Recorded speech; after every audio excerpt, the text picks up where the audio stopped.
Ce que vous dites, c'est que Jésus n'a pas existé, mais que ce qu'il est, l'idée qu'il est, ce qu'il représente est beaucoup plus important et incarné que n'importe quel existant. C'est un peu ça? Alors disons qu'il n'a pas historiquement existé, c'est-à-dire qu'il n'y a pas eu quelqu'un qui s'est appelé Jésus, dont le père a été Joseph, la mère Marie, avec des frères et sœurs, etc. Enfin, ça n'a pas eu lieu. Hotep, apprendre son histoire est un acte de résistance. Alors, je n'ai eu de cesse de le dire et de le répéter ici et ailleurs que Michel Onfray était une fraude intellectuelle. Si vous ne connaissez pas cet homme, c'est un penseur philosophe et en fait qui a décidé de décréter des vérités qui sont les siennes. L'ensemble des historiens, que ce soit en France, en Europe ou ailleurs, font un consensus unanime sur la question de l'historicité de l'existence de Yeshua de Nazareth, que vous connaissez sous le nom de Jésus-Christ. Michel Onfray parcourt les plateaux pour dire que Jésus n'a pas existé, Jésus-Christ. Alors, avant qu'on attaque le sujet, il faut être très précis. Je parle bien de l'historicité, je ne parle pas du fait qu'un individu aurait pu multiplier des pains, marcher sur l'eau, etc., etc. Je parle de l'historicité. Est-ce que Yeshua de Nazareth, Yeshua, qui est passé devant le conseil du Sanhédrin, etc., qui a parcouru la Judée, Samarie, voilà, en tant que rabbin itinérant, on peut dire cela comme ça, allant d'un endroit à un autre, est-ce qu'il a existé d'un point de vue historique? C'est sur ça que je vais vous répondre et elle est en parfaite contradiction avec Michel Onfray, qui lui prend pour acquis sa pensée, qui d'ailleurs n'est pas la sienne, et on va démonter ses arguments. J'attends aussi des contradicteurs, parce qu'il y en aura. Il faut savoir de quoi on parle, parce que les historiens, dans leur majorité, quelle que soit leur école, qu'ils soient athées, musulmans, chrétiens ou de n'importe quelle obédience, ont établi, si vous voulez, un front commun sur cette question de l'historicité de l'existence de Jésus-Christ.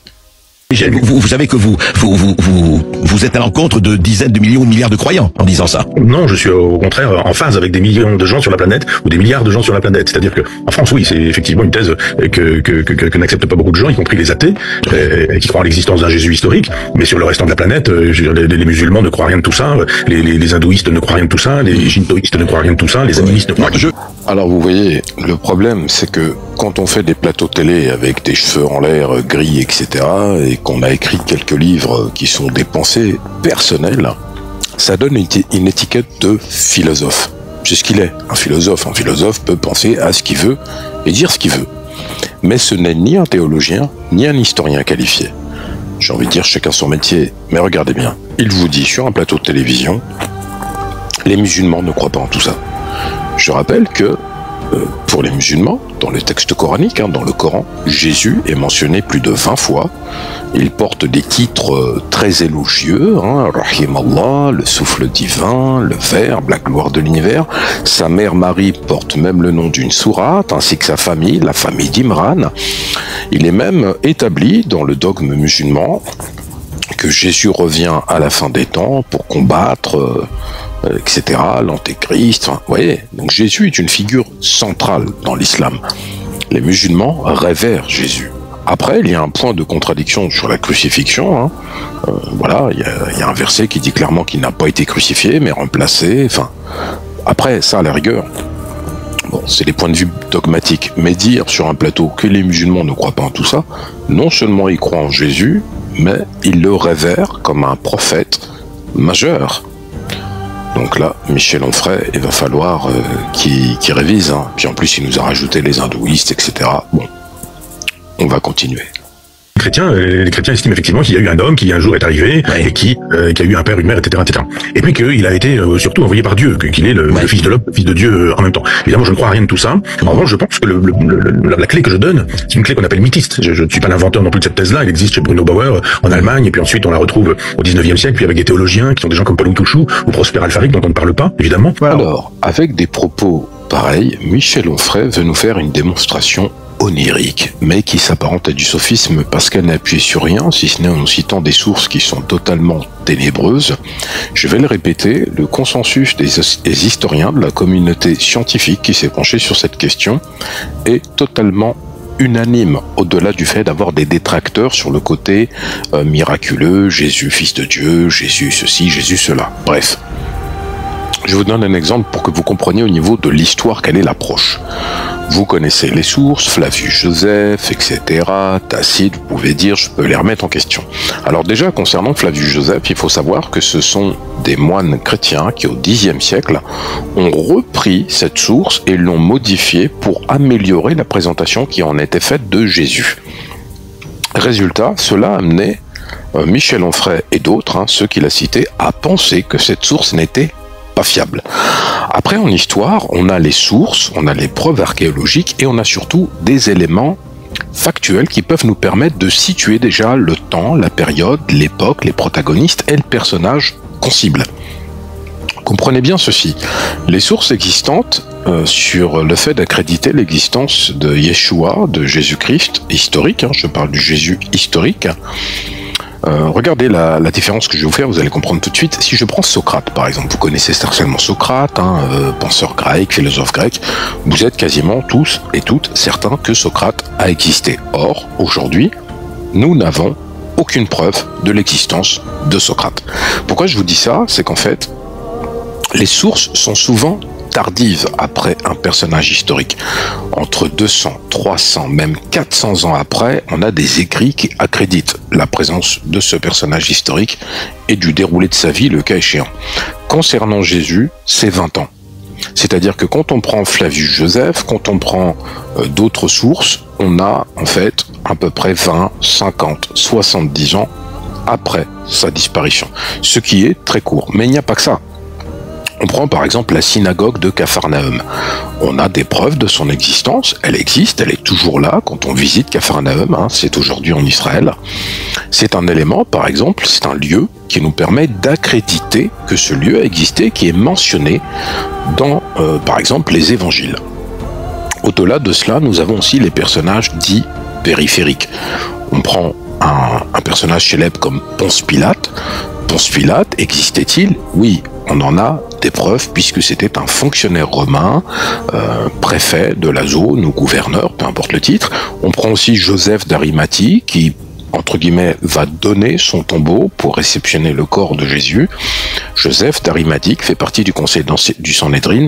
On a toutes les traces archéologiques et historiques sur cette personne. Au-delà de cela, on a tous les membres du conseil du Sanhédrin, on a des lieux comme le jardin de Gethsémani, etc. On a plusieurs lieux où Jésus s'est rendu, où on peut attester de sa présence. On a aussi, bien sûr, ce qu'on appelle les apôtres. Vous avez Pierre, par exemple, qui s'appelle Haïfa. Pierre a été tué, assassiné, exécuté, martyrisé à Rome. On en a aussi la preuve archéologique et historique. Il est le contemporain de Jésus. On a aussi Jean, l'évangile selon Jean, c'est lui, c'est le seul qui était présent au pied de la croix, âgé d'à peine 19 ans. On sait comment il est mort, où il est mort en ermite, exilé dans une grotte.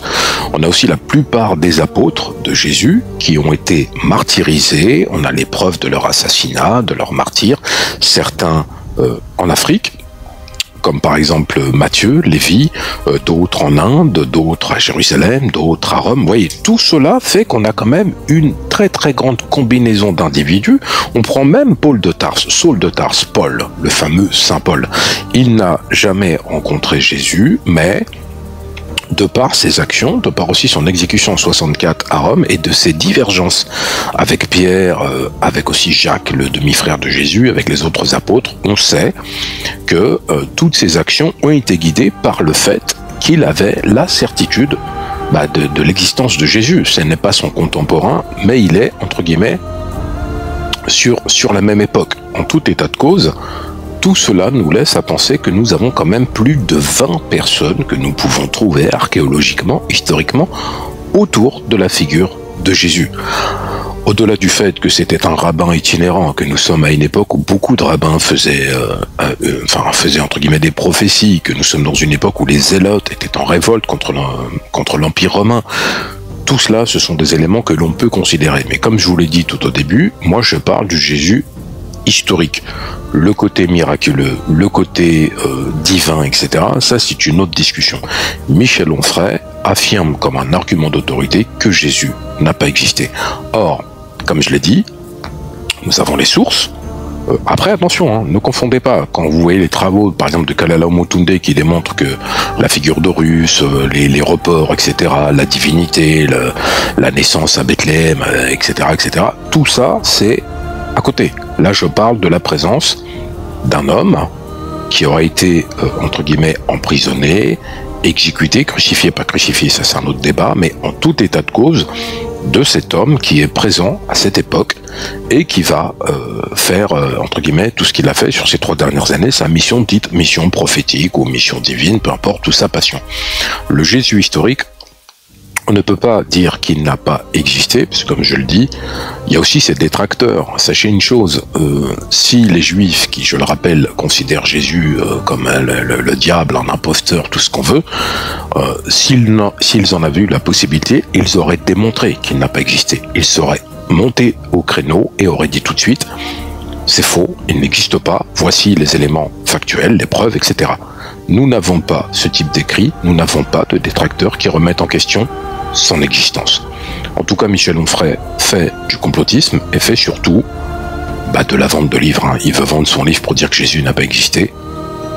Même là, ceux qui vont écouter, qui vont dire non, il n'a pas existé, mettez des commentaires, faites aussi des vidéos. Moi, j'irai vous répondre parce que je parle de l'historicité. On ne peut pas s'amuser à dire il n'a pas existé et puis après, c'est un mythe. Il y a des personnages comme le roi David, des personnages qui sont problématiques d'un point de vue archéologique et historique, mais c'est pas le fait de Jésus. Et je parle pas du Saint-Cyr de Turin, je parle pas de la couronne d'épines, je parle d'éléments de concordance historique. Voilà. Donc, on pourra encore en discuter. J'avais fait un live là-dessus, mais il avait été coupé. Donc, je vous invite à ce qu'on nous dise en discussion. Dans un live, pour ceux qui sont pas d'accord. Abonnez-vous.